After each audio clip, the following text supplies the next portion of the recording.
There's a fascinating woman standing in front of me, and there's some explaining I have to do. I'll say you have some explaining to do, Michael Hagerty. Oh, you scared the wits out of me. But it made you glad to see me, didn't it? Or are you disappointed? Look, I should have known. Smith with a Y.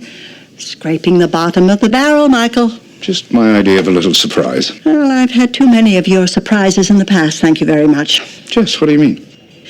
Whatever assignment you're on for MI6, whatever caper you're involved in, whatever lie you're trying to sell me, count me out.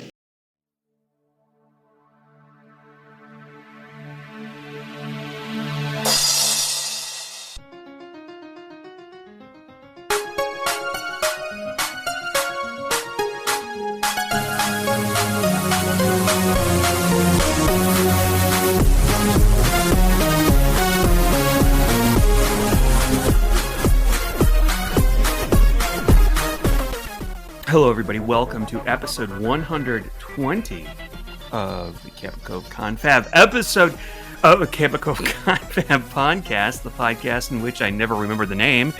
And this What is were you Sean. about to say? Well, hi, Sean. What were you about to say? I said Cabot Cove Confab something else. I don't remember. Oh, okay. And I am Sean. Hi, Sean. It's Steve. I am Steve. And today we're going to be talking about sugar and spice, malice, and vice. And I don't know when I save this in Microsoft Word, like the different documents to produce this episode, if it's going to let me use the exact punctuation. But anyway, we'll get to that shortly. Oh, yeah, this is from season 9, so you've been warned. But before that, let's talk about some stuff. Hello, bonjour, buenos dias. Good day, guten tag, konnichiwa. Ciao, shalom, dobre dien. Hello to all the children of the world. All right. Steve, what do you have? Why don't you play the Clue one? Play that now, so you can get that all out of your system, and we don't have to hear any more of these clips. Okay, so now you're done. You gotta no. You gotta now. You gotta close that app down. We're not doing any more of these. I don't want to crazy... delete it. I don't want to delete it. That might come up later. I didn't say that, but that's not a bad idea. Okay. All right. You know, I did delete the one from the Glenn Close Deliverance one. I did delete that. Oh, one. Nappy. So we won't be, yeah. We won't be doing Nappy anymore. Oh, okay. I'm curious. Do you lower the volume of that when you do your edits? Because that is loud. No, that goes in exactly as you hear it. Oh, the poor listeners. Okay, I'm sorry, ladies and gentlemen. That's loud on my end. All right. Well, I'll check that out. Do you play it loud? Because I take my headphones off, and so I know when you're done playing them. Is that what you're doing? I can take it in my ears. I don't know if the readers can or not when they're driving around in their cars with their kid driving to school. You're probably blowing out their speakers and whatever. They don't. A lot of people just listen to this on YouTube at work. But anyway, okay. This is pre-show banter. So, Steve, do you have any pre-show banter that you want to share? I swear to God, I will throw this glass of wine at you if you don't have pre-show banter. I do have pre-show banter. Oh my God! Yes, Steve has pre-show banter. Steve has pre-show banter. I'm Steve. Yes, awesome. Okay. I told you can go and shut it down. Okay. You got it out of your system, right? Out of my system until you spin the wheel at the end of the episode. Okay, so there is a movie I have been desperate to watch for a very long time. I mean, I'm thinking going on over 5 years. I could rent it, but I didn't want to spend money on it because I'm like, it should be something I can stream for free. And I've been waiting patiently for this, and it finally hit Netflix like this week or something. And I was so excited, I forced my wife to watch it with me. It's the movie from 2006, written by Mike Judd. You probably know him from King of the Hill and Beavis and Butthead. Oh, no. The movie's called It. Huh? I know what this is. Go ahead. Idiocracy. I have been wanting to watch this movie forever because I've heard people talk about it, how it was so ahead of its time because we're living if you don't know the premise, it's about a guy who gets frozen by the military for he's supposed to go in for a year. They're testing this, if they can freeze people, and it ends up the person responsible for the experiment gets jailed or dies, and so he ends up waking up. It's like Buck Rogers doesn't get woken up until 500 years into the future, and humanity has been on a steady and increased decline of intelligence. Everybody's about as stupid as a I don't know, just very stupid. And Mike Judd was like, "Well, we'd have to wait 500 years for this to happen." Right, and it pretty much is where we are today. Yeah, the entertainment, how people talk. I mean, it's right on the nose, and it's so funny because it's so. Mike Judd was way ahead of the curve here. Unfortunately, it didn't take 500 years, but it's a comedy, and it's just more of just a commentary on where we're going to end up if we keep behaving like we're behaving now. Yeah, that's I need to see that again. I saw it when it first came out on video, and like you, I've been hearing, oh my God, this is just like Idiocracy. Like, isn't the president like a rock star or a wrestling star or something like that? Yeah, he's a wrestling. It's played by Terry Crews, which I really like Terry Crews. But yeah, he's the president. He's President Camacho, and he's a wrestler. And I remember during this presidential election, this past one, in front of the Republican, I don't know if it was for Trump or Republican Party, but Hulk Hogan, may he rest in peace, came out and did this whole and people are like, are we watching Idiocracy here? Like, what's going on? Because that's they were thinking that before that. Let me tell you. Yeah, because when President Camacho came out to address the U.S. In a State of Union or whatever it was, basically comes out just like Hulk Hogan did, ripping his shirt off. It's just, God, we are there, ladies and gentlemen. But there will be people listening to this that won't like this comment. Sorry, comma on X. But watching the recent, I don't know what you would call it, a memorial ceremony of Charlie Kirk. No, I don't want to go here. No. That's exactly what I thought of. I couldn't help it. I'm sorry. I'm just going to go there. Don't say anything. Just move on. Anyways, so I had been looking really forward to watching this movie. I heard so many people talk about it, how great it was, and I mean, it had some funny moments. It had some really great scenes in it, but as a movie, it was okay. It was average. I was, and I don't know if it was because I had built up this movie to such unbelievable, unobtainable expectations of greatness that when I finally saw it, it wasn't as good as I had hoped. So I thought it was average at best. Okay. Okay. Well, so I didn't enjoy it as much as I thought I would have. So I was let down. It could have been a 30-minute movie. Honestly, I do have to stop and say I think you're right. That's sort of what I got from that movie. I remember liking the idea, but it wasn't like The Naked Gun where it's literally a laugh a minute, and that movie comes across as that, but it isn't. Yeah. So yeah, I'm gonna agree with you there. But I do think it's really kind of a cool movie and an important movie, and it's one of those movies like if they made the list of 1,001 movies to see before you die, like I think that movie would be on the list now. If they made that list now. But I'm glad I finally took it off my bucket list. It had been on there forever. I'm glad. It was definitely not a movie I would want to spend $2.99 or $3.99, whatever it would, to rent it from Prime or whatever. So I'm glad it's on Netflix. Oh, on okay. Netflix, Okay. yeah. All right. So you can watch it. It's also on YouTube for free, but it's with commercials. I cannot imagine watching this with commercials. So Really? Okay. But I'm glad I saw it. But yeah, I saw a film as well. That's my pre-show. All right. So I've got a big one.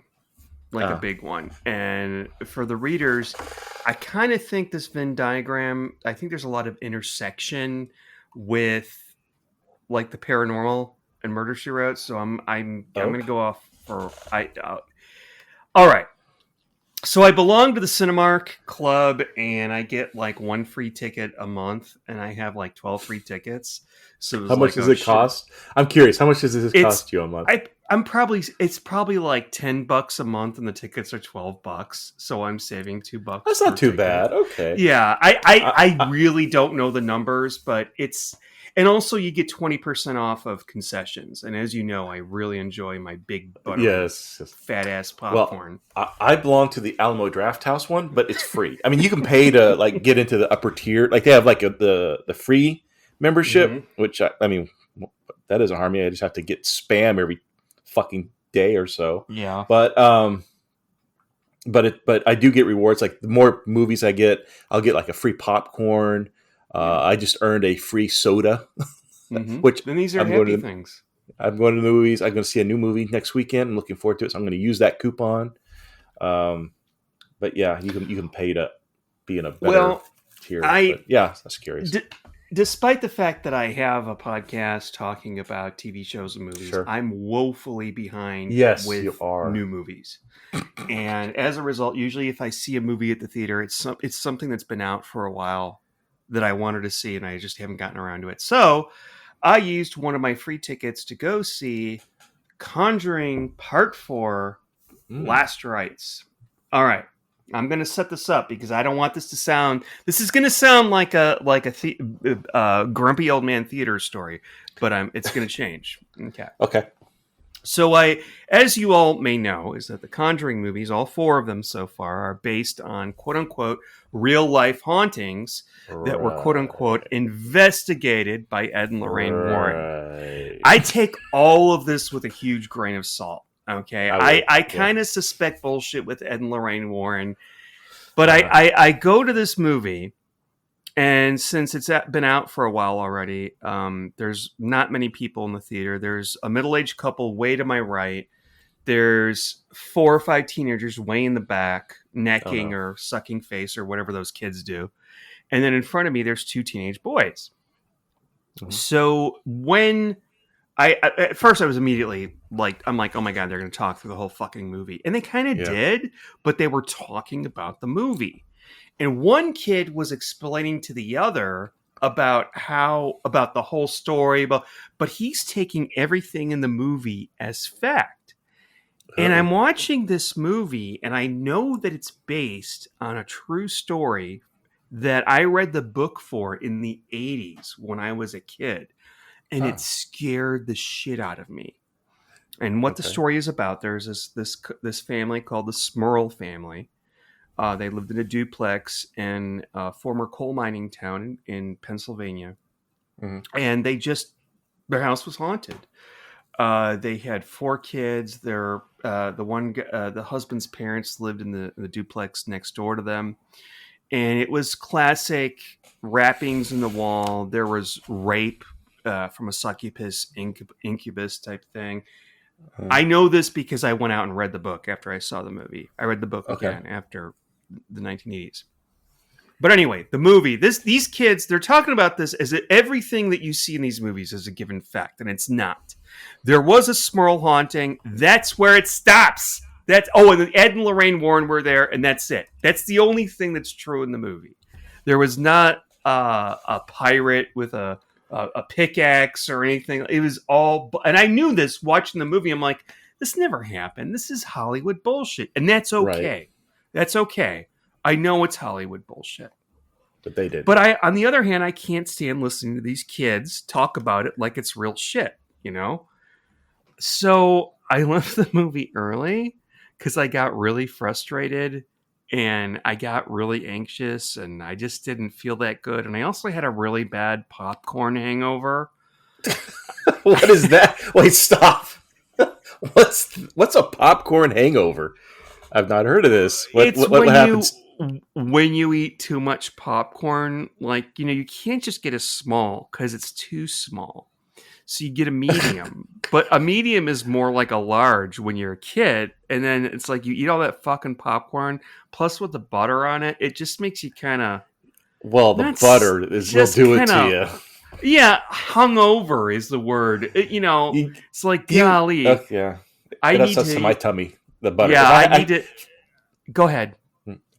I'm sorry, I didn't mean to interrupt. Please go. Continue. Oh, okay. It's like, it makes you feel like you either need a nap or a walk around the block or something. But anyway, I had to go back home and nurse that. So, but... How do you nurse? Do you go back home, you tell the microwave, I need a bit of the hair of the dog? What do they say when you go to the bar after a hair of the dog in the morning? Hair of the dog, yeah. And a cruise. I'll have a Bloody Mary. Hair of the dog. Yeah. Anyway, so I go to see this fucking movie, and I get so frustrated by just all the bullshit in this movie. Mm-hmm. Okay. And these kids talking about it like it's gospel. So I decide I'm going to go on my own little quest, and I'm going to expose Ed and Lorraine Warren, who have been dead for years, and no one has ever looked into this ever. And they can't argue back at you. That's great. Well, I don't really have a problem. You email them. Well, Sean, let me tell you. Here's our evidence. All right. So in Lorraine, in the Conjuring Part 4, Ed and Lorraine. Well, in all the movies, Ed and Lorraine Warren are played by Patrick Wilson and Vera Farmiga. Okay, very attractive young Hollywood. Is he related to like Luke Wilson or is that different? You're thinking of Owen Wilson and Patrick Wilson. This is a completely different guy. Okay. Like I said, very good-looking people. Did not look like the Warrens at all. They do not. No. I don't have a problem. That's definitely Hollywoodized. Yeah. Yeah. It's okay because really, it's fine. Ed and Lorraine Warren were not attractive. Oh, they didn't look like Patrick Wilson and Vera. No. Well, yeah. I think that's fair. Yeah. And but what's so also if they play us in the movie in 50 years, it'll not. Yeah, that's bullshit. Yeah. Starring Tom Daly and Zac Efron as Sean and Steve, the Abbott Cove story. So, okay, there's nothing against these people. It's really kind of shallow to make, but really they were just, So in the movie The Conjuring 4, Ed and Lorraine, it opens up with they're younger, and she's having a baby, and the baby is stillborn at first, and it dies for like a minute. Wait, who's having the baby? Ed and Lorraine Warren in the beginning. Of they're having the baby. Always starts off with Ed and Lorraine Warren, and then jumps to the haunting, and then Ed and Lorraine Warren come in like Columbo. Okay, except for in this movie. Okay, go on. Anyway, so they did have kids, but this daughter Judith, in the movie, she's psychic, but she goes on these investigations with them, and she's got this fiance. This guy, Tony, and he goes on investigations. Okay, they did have a daughter named Judy. I don't know if she had a husband named Tony, but he had nothing to do with the Smurl haunting. There was nobody like that there. Neither was their daughter. However, this is where it gets good. Get this. This is actually what pisses me off, okay? Mm-hmm. Is this Ed Warren died in 2005, I think. Oh, really? So, wow. Yeah. Okay. So for as far as they knew, they were going around, doing exorcisms and investigating spirits. Well, it turns out there was this one lady named Judy or Judith that worked for the Warrens, and she did a lot of like walking around. She like answered phones for them. She was sort of their secretary. I don't know if she did that many on-site stuff for them, but she lived with the Warrens and had a relationship with Ed Warren for about 40 years until his death in 2005. When did Lorraine die? Lorraine died in 2019, I think. Oh. Yeah. Wait. Were they maybe what do you call couples where it's the husband marries more than one? We don't know. Married multiple wives. It's possible, but and if people want to do that, that's cool. It's like, I got nap at post, take up a young wife, that'll be hot, whatever. But the other thing is that this Judy or Judith, I can't remember what she goes by. She has reported. I heard the word testified, but I don't know what sort of nature like this testimony would be. But she has told people this is all true, and also there was a lot of physical abuse from Ed Warren directed at Lorraine. Yeah. Huh. And if you see pictures of them in real life, that is kind of scary because Ed Warren looked kind of like Jim Jones, the Kool-Aid guy, the Kool-Aid cult guy with the dark glasses. Yeah, well, that just kind of looked like that. Yeah, well, that's just the style of back then, I think. But and Lorraine Warren was like this like little lady. She looked like she was like 16, going on 60 her whole life, Yeah. They were, and apparently have you heard of this movie called A Haunting in Connecticut? I have heard of it, but I don't know anything about it. Okay, that was the haunting of the Schnechter family, and that was actually an Ed and Lorraine Warren case. But they did not reach an agreement portraying how they would be shown in the movie, so they're not in the movie.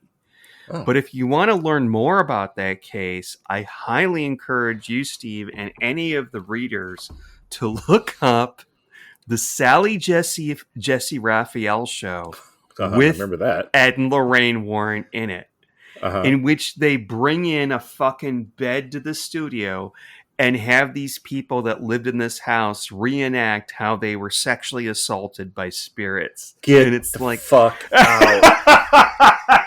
Are you serious? Why? And then the audience is actually asking really good questions. And Ed Warren is having none of it. And he's practically berating the audience. Lorraine she's just sitting there the whole time. I think she says 5 words the whole show. But Steve, I don't know. And so these people, Ed and Lorraine Warren, I looked into them. They mostly have a normal past. They're normal, like working class people. It's just that Ed had this weird, I think Ed was just a big liar. And I have a feeling that Lorraine was the real deal and Ed was a bullshitter. And I also think that a lot of these places that they went to and investigated weren't really haunted. Like the third Conjuring movie, The Devil Made Me Do It. The guy said he killed his boss or his landlord because he thought the devil made me do it. Yeah. Yeah. And he had schizophrenia. That was all revealed after the fact. It's like, come on, guys, you can't, you're bullshit artists, but maybe there were some real hauntings, the Amityville. I think that's with most of like in the paranormal world. I think there are some true stories. UFOs, ghosts, Bigfoot, whatever. I think there are a few real stories, but they're so overwhelmed by bullshit stories. Mm-hmm. Like I think someone once said that somebody in the UFO field, I'm sure, very important person, I can't think of their name, said 2% of the reported UFO stories or UFOs reports are real. And he goes, it may not be much. He's probably even less than 2%. But point being that even if that fraction of that percent is true, then that there's something there that deserves research and looking absolutely into. Yeah. But it's just so much of it's fake, and it's so hard it's exhausting to go through too, trying to figure it out. This paranormal shit that we're all and both you and I are really into it. Ghosts, UFOs, Bigfoot. You're more UFOs, I'm more Bigfoot. But I just feel like all these stories, even if one of them, we've said this before, even if one of them is true, that's it. And they can't it's all fascinating. Be lies. Anyway, but there's just so much bullshit, and what's disheartening too is there's people who are in those fields that are known bullshitters, but they come even though they get proved to be full of shit, they disappear for 5 years and they come back around, and then the new crowd, people who are interested in this stuff, believe them, and it's so frustrating because it's like you have to. It's just you're constantly fighting these bullshitters and trying to prove to like those two boys you were talking about who believe it. And it's kind of like there's always the new group of people that come into it and they believe everything. It's like, no, it's not. Back when I got into this person. Back when I got into this, it was Ghost Adventures, and now it's like Zach Baggins, and now it's yes, Zach Baggins. Because he would show off his muscles. He was the kind of guy that when he would point, he would flex his muscle as he's pointing. I'm like, oh come on, what, though? This is bullshit. Well, he still is a very attractive. But please, it's like I'd rather see like a very unattractive man do ghost hunting than you, Zach Baggins. But I mean, the whole thing with the museum in Las Vegas, and it just makes it look stupid, and it makes us look bad. And also, what's really important is that the Smurl haunting, these people, it was a family of, they were like, this isn't important. There's 8 people living in that building altogether, whole family. Damn.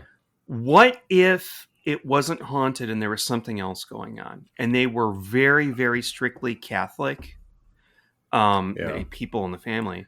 They were religious. What if there was something else going on that like maybe it was internal, maybe there was schizophrenia, there might have been something going on like sex abuse or alcoholism, and the Warrens come in there and they tell them all you have to do is pray and the demons will go away. We're going to have a priest in here, we're going to do an exorcism. Right. So these people believe what the Warrens are telling them, but the Warrens aren't really helping them. What they really need to go to is a therapist or an intervention or something instead of the Warrens. And I see this, I've been watching a lot of this shit where you'll have a YouTube ghost crew show up to investigate a house, and they're bullshitters, but the homeowners are really scared. Like, they're like... I know. I'm curious. Let's say your home is haunted or you're going through some kind of poltergeist activity that's freaking you out. And you're desperate, like, because no one believes you. Everybody's going to think you're a quack, or not quack. You're there's something wrong with you. No one's believing you. Would you call like a YouTube channel? Say, hey, they're not going to help you. As a matter of fact, they're probably going to. Well, how about this? If it's a legitimate thing. These spirits tend to get agitated, supposedly. Wouldn't that just fucking agitate them and piss them off as soon as they... That's usually the story. After the paranormal crew leaves, the ghost comes back and it doubles in activity. So it actually fucks you up even more. Yeah. That seems to be the story I'm always hearing. I don't know. It fascinates me.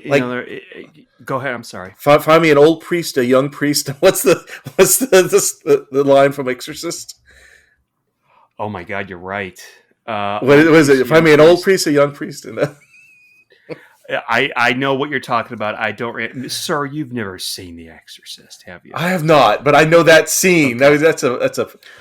I probably know that movie more from like joke films, like Scary Movie or something like that. We're gonna have to set up a Patreon where people can listen to us like review old horror films, like The Exorcist. Oh, okay. We're gonna charge people for that.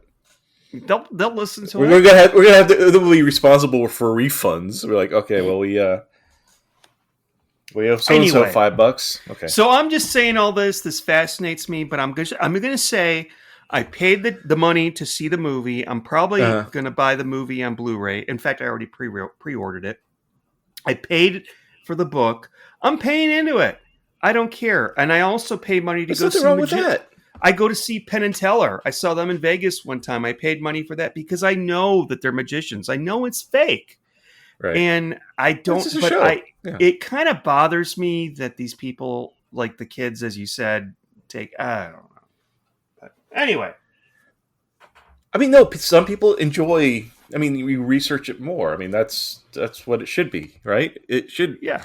You're doing the responsible thing by doing more research into it. Look, you had the entry drug, you had the cigarette, and now you're moving on to heroin and crack cocaine. I am exploring the Reading Rainbow. I am LeVar Burton. Why? Did you know they're rebooting the Reading Rainbow? Wouldn't that be great if they would cover like books like that instead of like Blue's Clues or something? I don't know, whatever kid, like Blues Clues. You know, when I was in the 90s, like I have a TARDIS that I go to the 90s sometimes. But in the 90s, I worked at an office as a file clerk, and everybody told me that I looked like the guy from Blues Clues.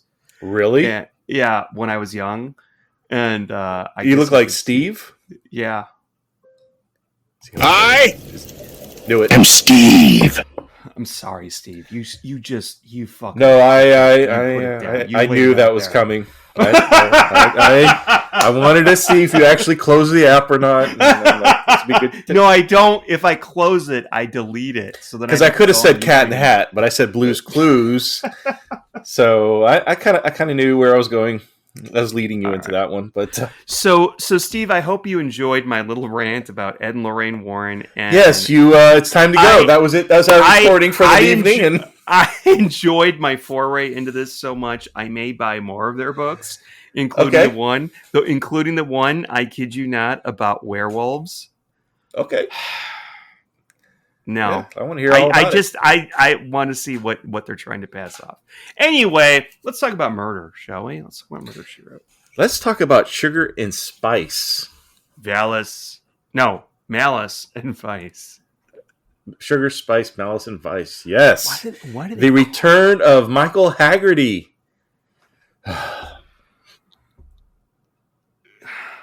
So if you close your eyes when he speaks, you almost hear Liam Neeson, which would have been really cool if Liam Neeson was playing Michael Hagerty. All right, so I got to get this out of the way. So I don't know why I didn't realize this before, but Len Carew, who plays Michael Hagerty, excuse me, who is still with us, by the way, was in one of my favorite movies. He was in About Schmidt with Jack Nicholson. He played his boss. He's the guy that has an affair with Jack Nicholson's dead wife. Oh, that's what? When they were younger. Yeah. Oh. Well, yeah. So Jack Nicholson. Did he pull her out of the coffin and sex with his dead wife? Sir.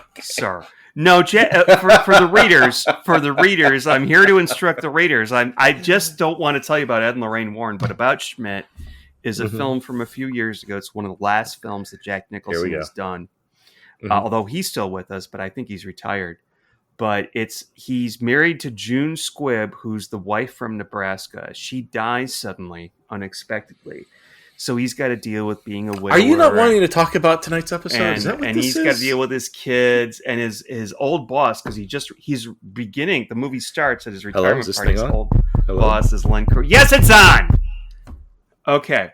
All right, so San Francisco, Michael. Yeah, I like the opening of this one because with the font of the titles, it's in San Francisco. I thought I was watching Full House for a moment. But we had sexy saxophone music because I always think of San Francisco. Unless you forget, ladies and gentlemen, that you are watching an episode in San Francisco.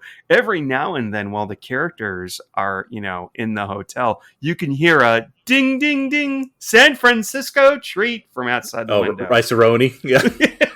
It's a trolley, but you know what I mean. I'm sorry. That's all I can think of is do people ride that? Do people ride those and go to work, I wonder? Or is that just for tourists? I think it's a tourist. It's got to be. I don't know. Right. I mean, well, now only homeless people live in San Francisco, so I don't know. Homeless people and the gays. It's like we've got our own. Is that what it is? Okay, gay homosexuals? Okay. No.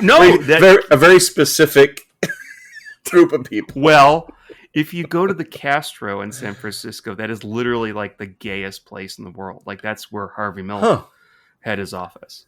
There's like gay flags everywhere. It's actually pretty cool. But of course, it's like $1 million per square feet because nothing drives up the property values like the gays. Yeah. Anyway, it's all their fault. Not the homeless gays, just the gays.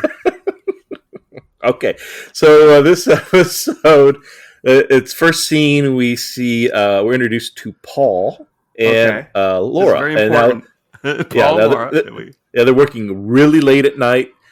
Obviously, they fucked before because they're just, you could just tell. Okay, Yeah. they work late together, and Paul even flirts with her, and she's like, "Aren't you engaged to Andrea?" And he's like, "Yeah, whatever, dude. This is all we'll party on." And you know what? They make it seem like he's kind of like a lecherous douche that's going to cheat on his fiance. Oh yeah, he is. Oh no, he is. Is he really though? I feel like he is. Okay. All right. Okay. Well, anyways, so they. But I do have to mention, Laura. It seems like they have a history. It's also important that you meet Laura because I don't know, she's the fucking murderer, and she only comes up once again in the episode. Yeah, she's at the beginning and towards the end. She disappears the rest of the story, but she comes up at one point to say she's looking for some papers, and then she disappears. And okay. Yeah, we never hear from her again. Which, in other words, she looks really guilty. So they work for a financial company, and apparently it's a bank or something. I don't fucking know. I tried Big to business. figure it out. Yeah, business. I don't know. Business. Yeah. But anyways, they're going through a merger. There's like this a bank out of Hong Kong. And so anyways, he's wrapping up for the night. Yeah. He's got a beautiful office, by the way. And he's got this fancy computer, and he ejects this little, it's not a floppy disk. It's a, what was it, 3.5? What was that is tech. Those are technically floppies. I remember I had to learn this back in the day and explain it.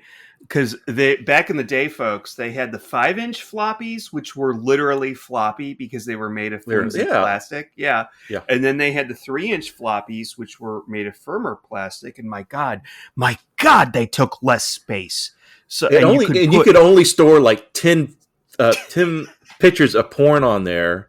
And it wasn't very much back then, but that was the limit of the day. I don't know why I would know that. I think you told me that once. Actually. No, this is where true. I found that out. So when I first started exploring the internet and learned of all the pleasures that the internet could offer, I had to buy what was called a zip disk, which is it's a floppy disk. Oh God.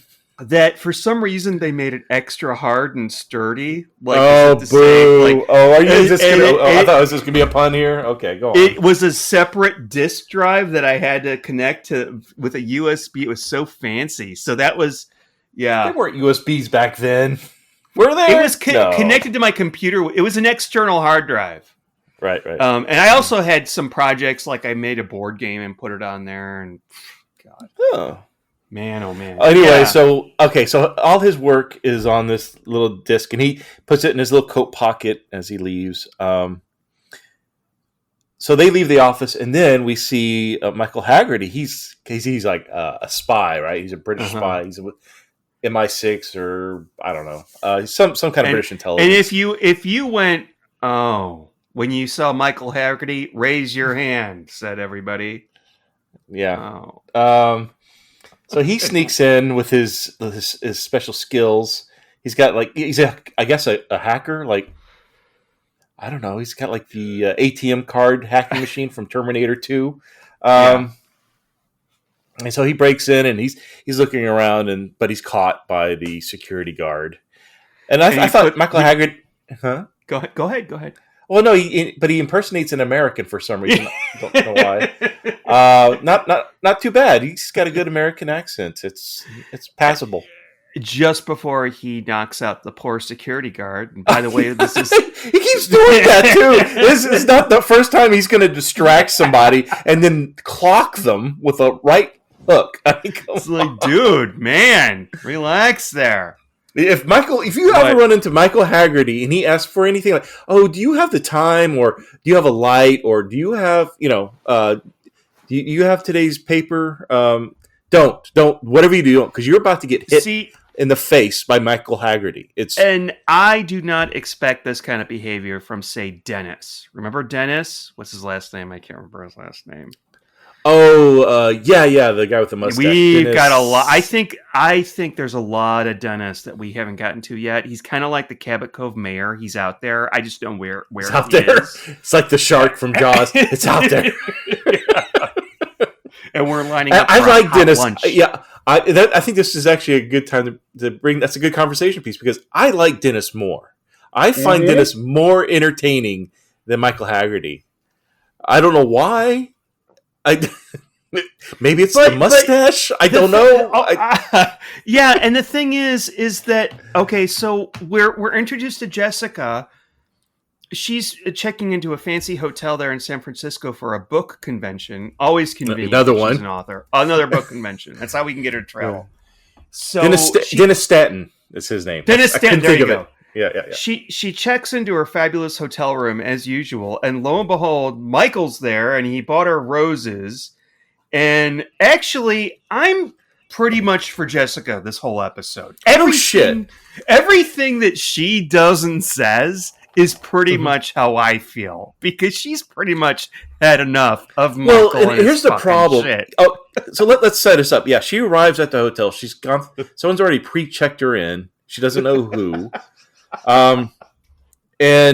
So she gets to her room, and there's flowers waiting for her. And I think this is not the first time this happens. He usually buys her flowers, waiting for her in her room. Like this is a repeat scenario. That's what I thought too. Yeah, this is like and so she gets a phone call in her hotel room, and it's Michael Hagerty, and he's talking to her like he's in another part of town or something. But no, he's actually hiding in the back bedroom, probably naked. No, and he's like, I've got some important business or somebody I'm keeping an eye on, and he walks out of the room, and he's obviously talking about Jessica.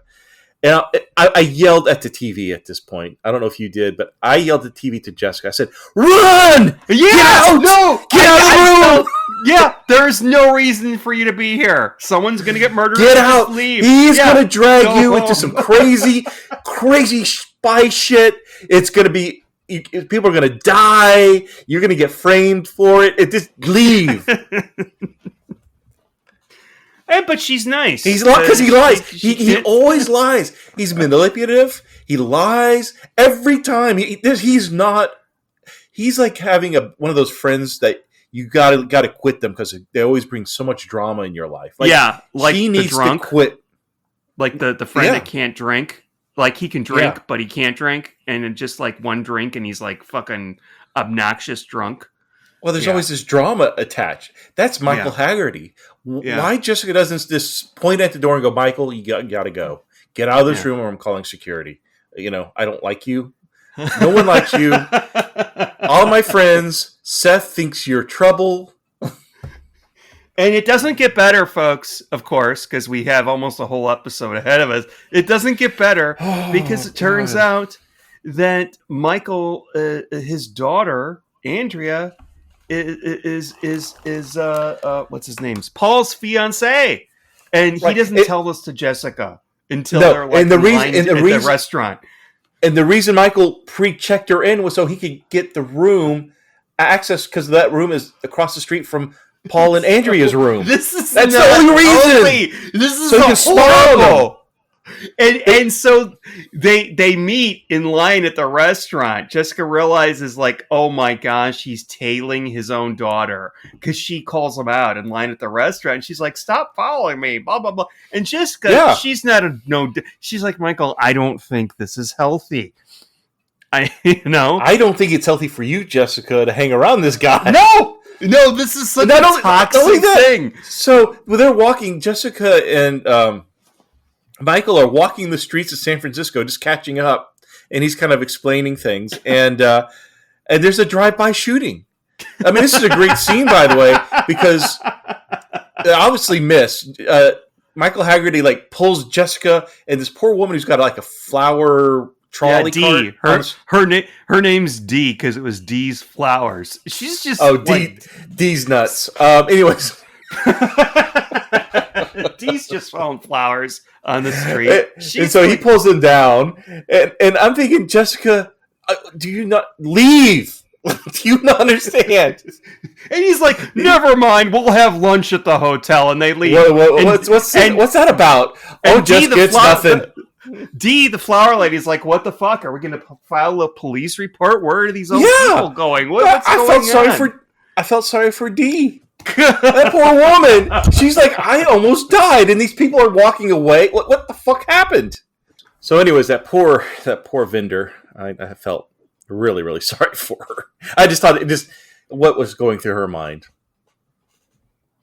So yeah, so Michael's like, let's get back to the hotel. Let's get the hell out of here, and Before the cops come.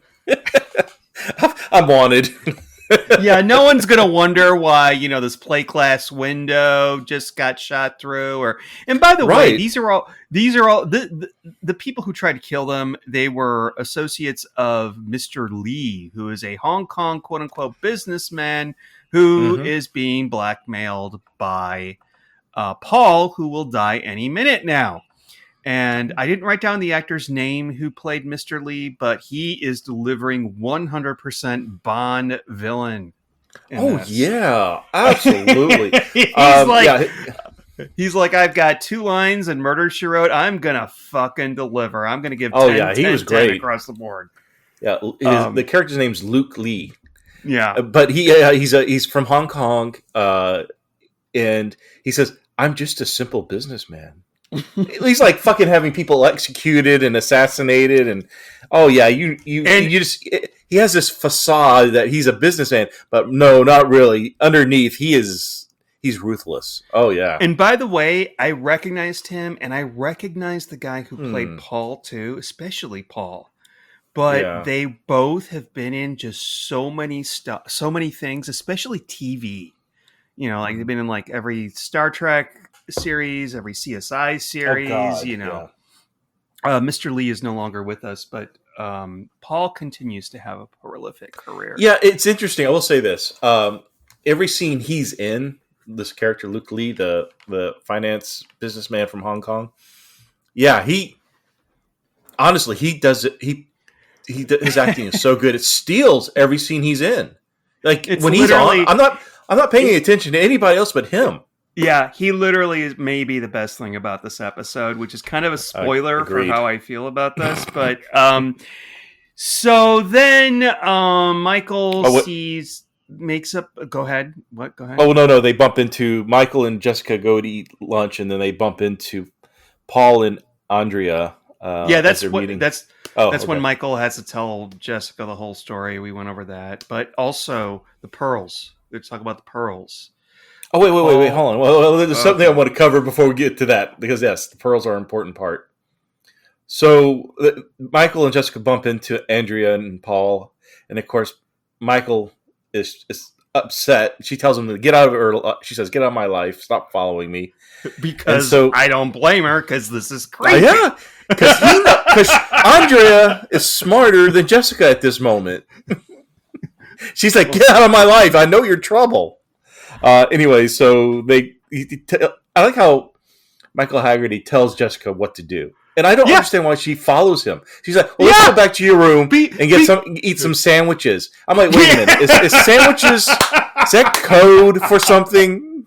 And then at one point, when she finds out about the daughter, she's like, Michael, we have to have a what the fuck talk in the hotel. Okay, go like, what the fuck is happening? I don't want any part of it. And of course, Paul turns up dead, and Michael's blamed for the murder. He follows Paul into the basement or the laundry room or something, and somebody hits Michael over the head. He wakes up, and he's found by the security guard crouching over Paul's dead body, shot in the chest with Michael's gun. All right, so well, and let's rewind a little. I want to talk about how when Michael's following Paul down, because they're in the hotel restaurant. Paul gives Andrea some pearls, but he won't let her. He says, "But lock it in the safe. Don't wear them." Even though she's being all sexy, she's like, "I'll put just the pearls on in our room." And he's like, she doesn't say that. I thought she says, meet me up in the hotel room. I'll wear the pearls. And then I was waiting for her to say, and just the pearls, but she doesn't. I thought that's what she was implying. I'll just be wearing the pearls. Oh, that's what I got. In the meantime, her father's watching her. Yeah, he's stalking her from across the room. So, anyways, instead of that, he's like, no, put him in the safe instead. Okay. I don't know what he says. The hotel vault. I don't know if that's the little safe that you have in your room, or if there's a no, because vault. you have to go to because when they find the pearls, that's in the hotel lobby safe. You know, the one that they have in the back room. Oh, okay. Right? Remember? They still do that? I don't know. Okay. I've never had to use one. I mean, I don't stay in fancy hotels. I usually go to Holiday Inns, and I know they don't have them. Okay. Okay. Anyways, what I wanted to lead up to was Paul gets a phone call, and he tells his wife, his fiance, I'll be right back. And so he heads down to like the maintenance level of the hotel. I don't know what you call that floor. It goes in the sub levels. So he heads down there, and so Michael follows him. And this is the scene I wanted to bring up before we move on. So Paul thinks, am I being followed? He looks around. He just sees like the bus boys moving around. But there's a bookshelf, and Michael like hides behind the bookshelf. The guy's probably, 55, 60 at this point. He's so fat. I mean, he's not fat. Oh, he's not fat. He's not fat, but he's big. He's got a belly. I know he's got a normal dad bod. He's got a normal dad bod. But his belly's sticking out away from the bookshelf. And you can see this little bump. Because he leans up against behind the bookshelf. But you can still see his stomach sticking out. Like a sliver of black, like right past the bookshelf. Yeah. And it's like, okay. Paul's like, oh, okay. I guess I'm not being followed. Len, suck it in, Len. We can still suck it in. Len, why don't you just not be there? Why don't you just get out of the shot? Can we get something? Can we pull out the bookshelf a little, maybe? And maybe it was intentional. I don't know. Oh, boy. But it cracked me up. Anyways, so there's an additional character because we only have 5. So there's an additional character, Lieutenant Hogan. Who yes. I actually should have looked this actor up, but I wrote down that he looked like a crazy Michael Keaton, which is not okay. When you say crazy Michael Keaton, that's pretty much just Beetlejuice. But this guy looked like that. Really, I did know. Okay, I don't agree with you, but I find it humorous that you thought that. And by the way, they take Michael to jail. He's going to spend days in his suit and tie in jail. And what's horrible is that when they take Michael away, Jessica's there with Andrea. And she's like, how could you do this, Daddy? Oh! And, Jessica's being all supportive. And they take him away. And then it turns out that they're looking for documents that aren't there. It turns out it's the murder and at the end. Okay, Steve, what happens next? Because I don't want to hear. Wait a minute, hold on. Let's rewind for just a second. Well, because you like to skip past some good points or good scenes. I like to talk about. Okay, all right. Okay, so we're getting towards the end. We're about 3/4, maybe a little more of the way through the episode. So Laura shows back up, and she's like, by the way, I'm looking for some paperwork. We're about to do a merger, and it's kind of important. Oh, by the way, I'm sorry your fiance died. I don't want to sound suspicious, or I don't care. But okay, thanks. I'm just going to walk off screen right now. You won't meet me until later at the end. Bye. So they go up to see if Paul had a briefcase in Andrea and Paul's room. And they found out the room's been ransacked. Oh, no. Ba-ba-ba-da. So, of course, Jessica goes back to the cops and says, by the way, this is going on. And I guess they question Hagerty about it or they something. Think it's him. They think it's him. Jessica's like, it's not him. And we spend, 15 to 20 minutes of just talking to Hagerty and Andrea about the father-daughter thing. And it's boring. And the murder is boring. Somebody killed somebody for a document that's business shit.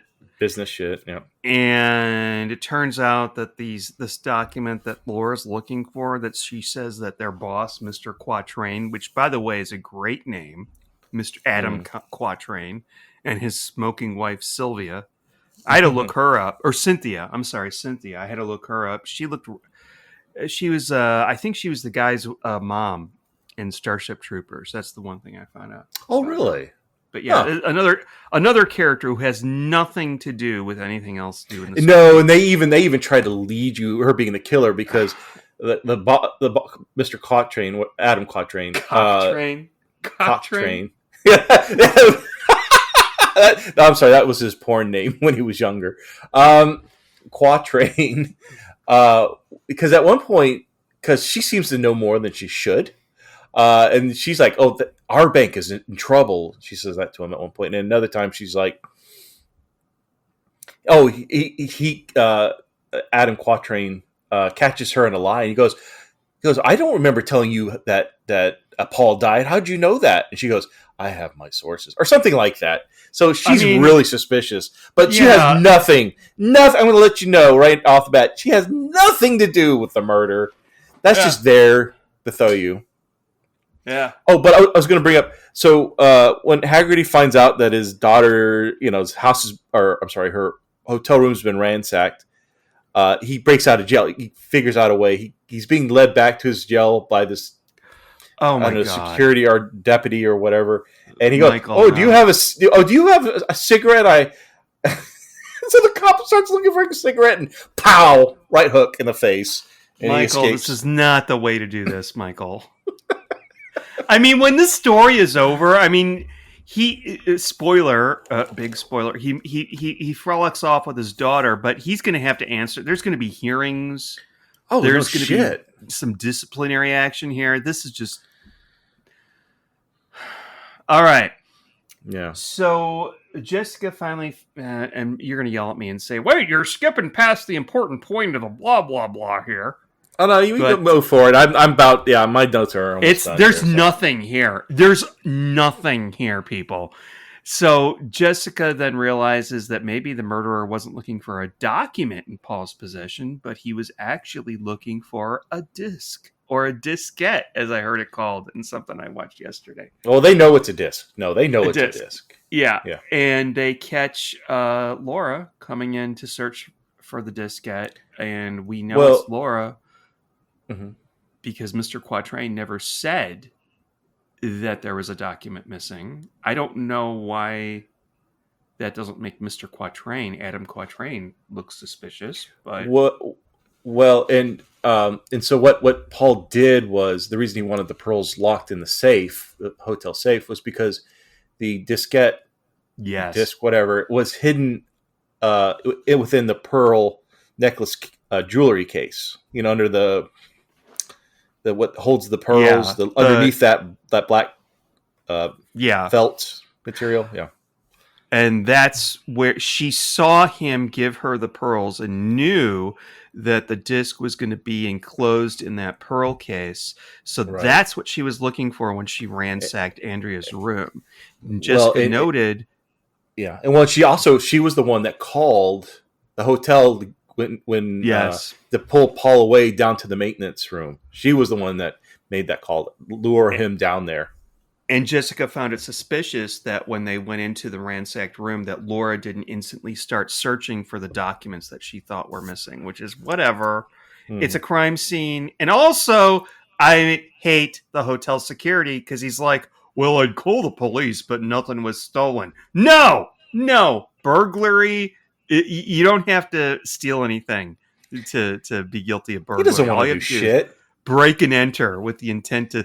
Yeah, he doesn't want to do... I know what this is. You just don't want to fill out any forms. He doesn't want to fill out forms. He wants to go back to his little office and open up that bottle of scotch and sit there and watch his soaps, watch his stories. Him and that guy from WKRP in Cincinnati. Right, that's what I was thinking of. Remember him? Remember that hotel detective? Yes, I do. Yeah. I do. Yeah. Killing off old ladies and stuff. Anyway. Yeah, and by the way, so Andrea and Jessica lure Laura back to the hotel, where Jessica gets Laura to confess to the whole thing, which is funny because the cops are hiding in the other room. I mean, this is how most Murder, She Wrote episodes seem to end. The cops are just in the other room listening, and they arrest her. So that's it. And she pulls a gun on Jessica, and she actually does a really good job of being like the murderer for a moment. Mm-hmm. And the actress, I bet she went home to her family like, well, I'm a Murder, She Wrote murderer. I have 3 minutes of screen time, but Academy Awards are next. I would love that. That would be like the first thing I would bring up in my resume. If I ever She wrote murderer.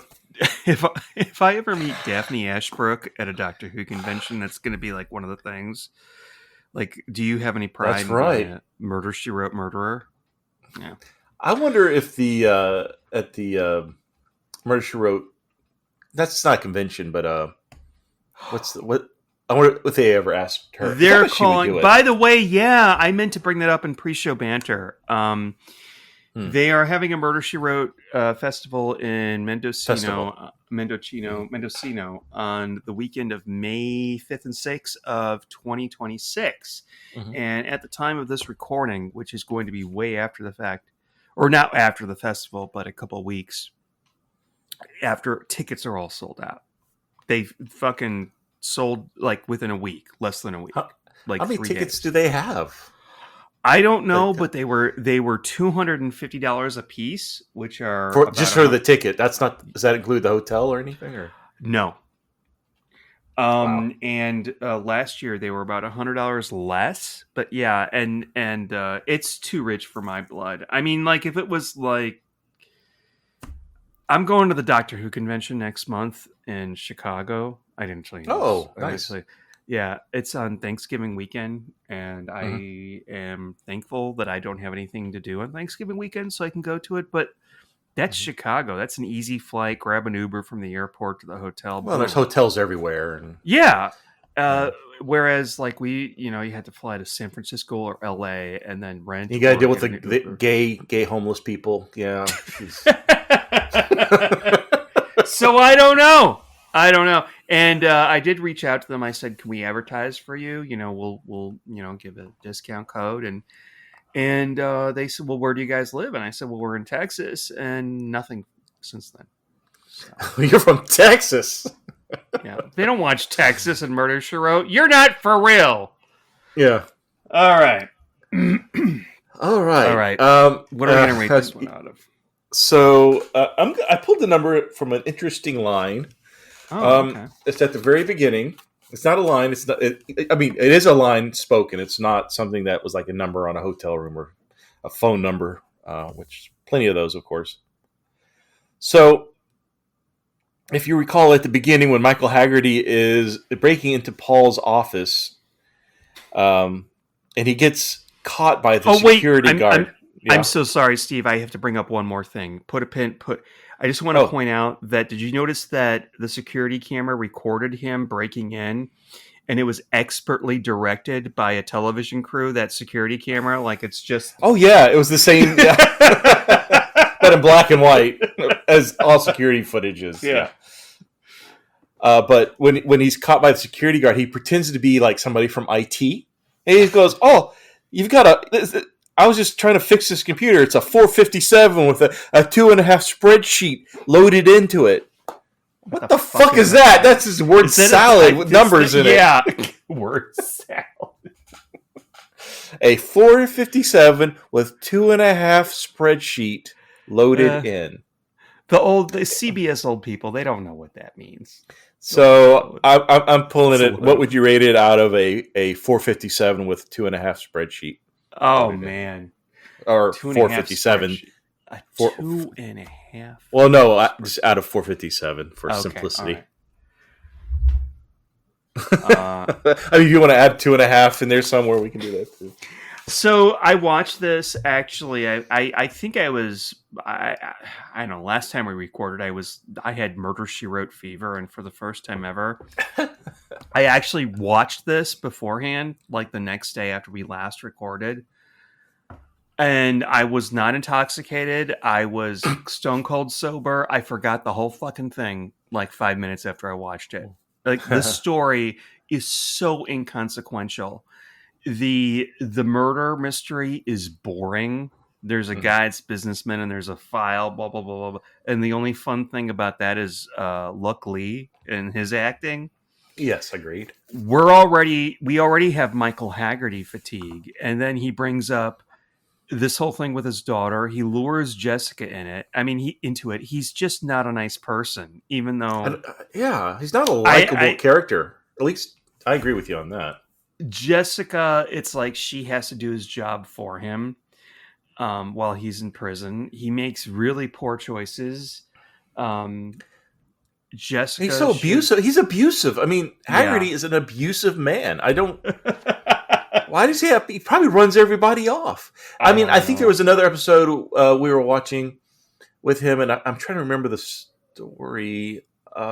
He had some Russian intrigue behind it, but none of the other agents want to work with him, and I'm like, well, I know why.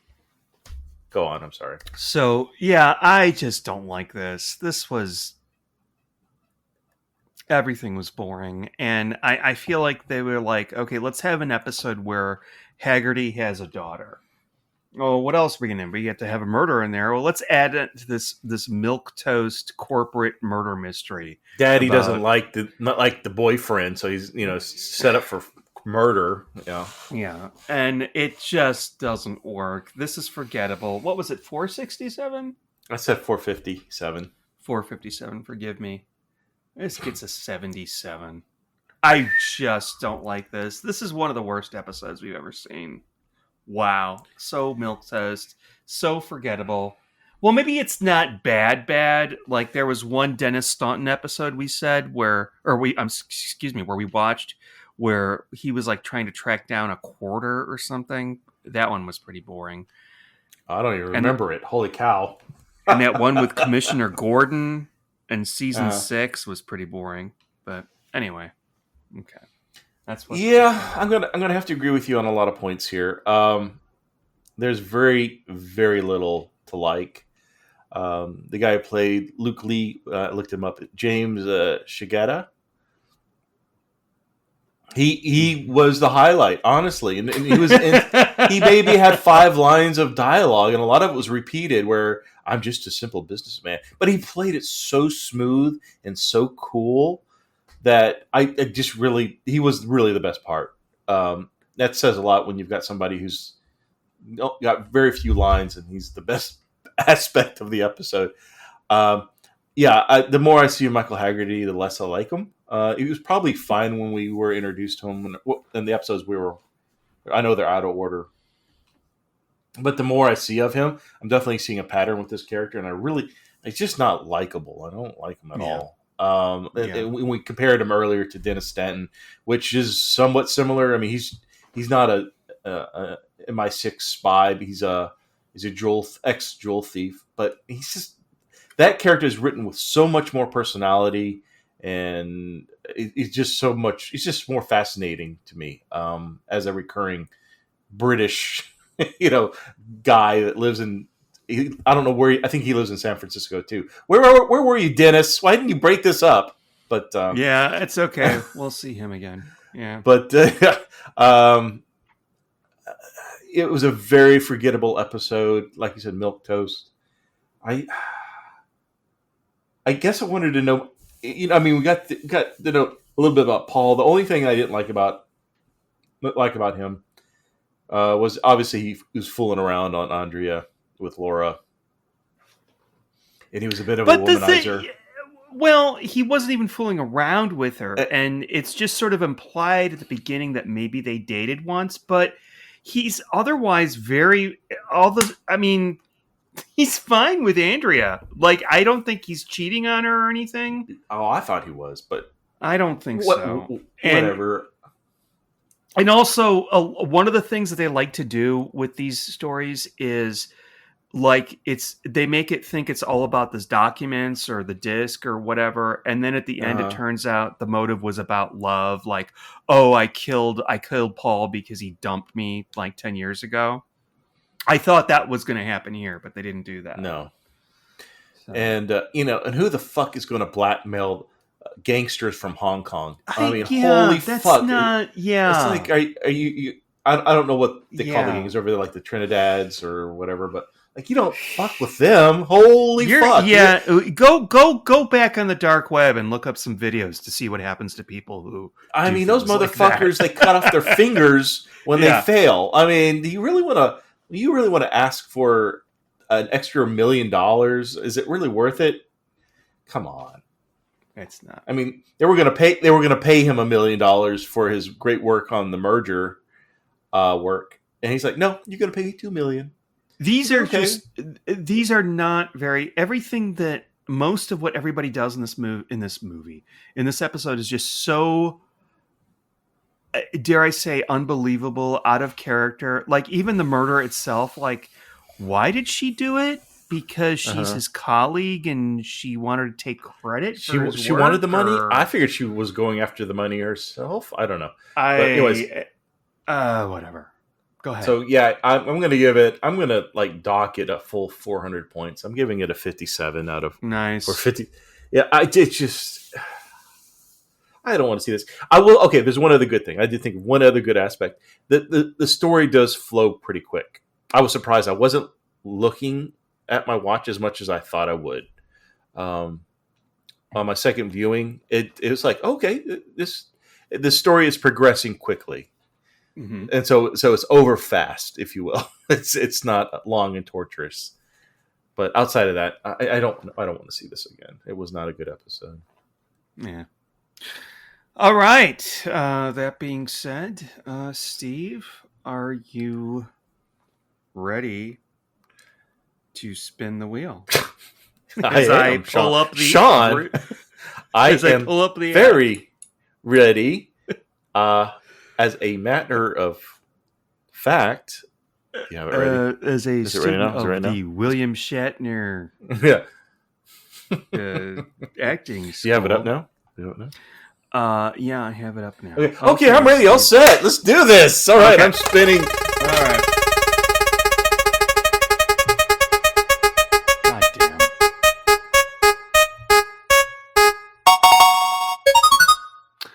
All right, there was a 1 in 13 chance this would happen, and it has happened. And we will be watching The Last Free Man, which coincidentally is the last TV movie on the docket. Is that have we watched them all except for this one? Yeah. So it's funny because as we record this, the next day, the Celtic Riddle is going to drop. So there's only 2 or 3 episodes in between these TV movies. But that's what the cat said we're going to watch. So we're going to watch it. And Okay, do you wanna I'm. guess what it's. Do you want to guess? I am scrolling through who's in it. I did not look at the summary. I'm not recognizing anybody. Great. Do you want to guess what it's about?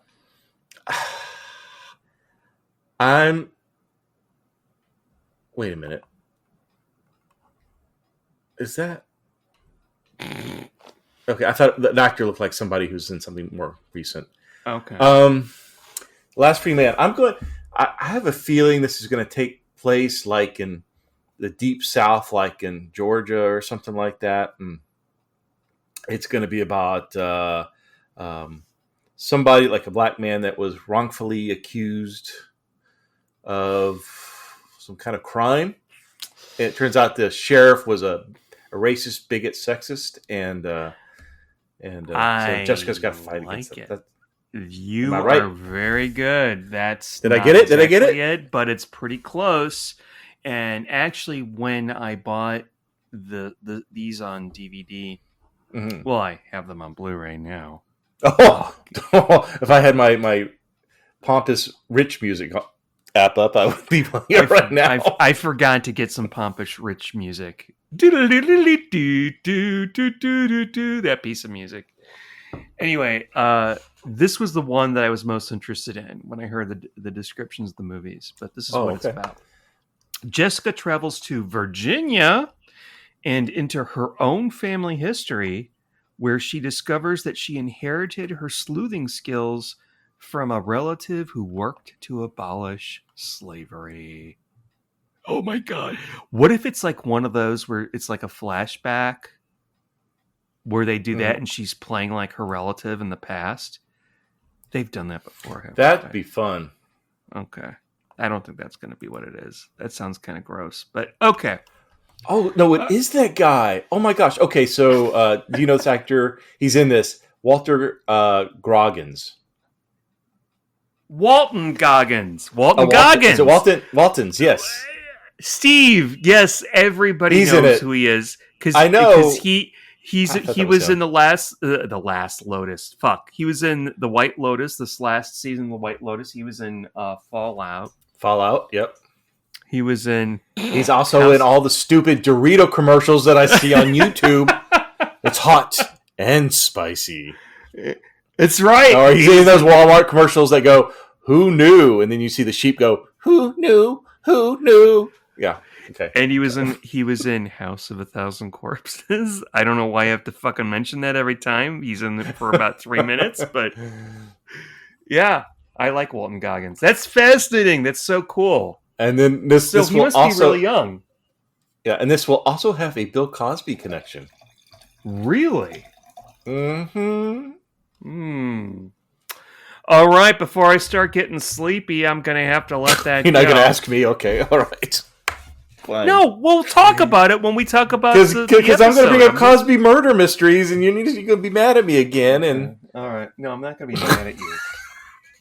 All right, everybody. Well, Steve, that's all we have to say about sugar and whatever this is called. sugar and shit. And Yep. yeah. Sugar and shit, malice, mice. Say goodnight, Steve. Malice and mice. Malice and mice. Say goodnight. Good night. Good night, everybody.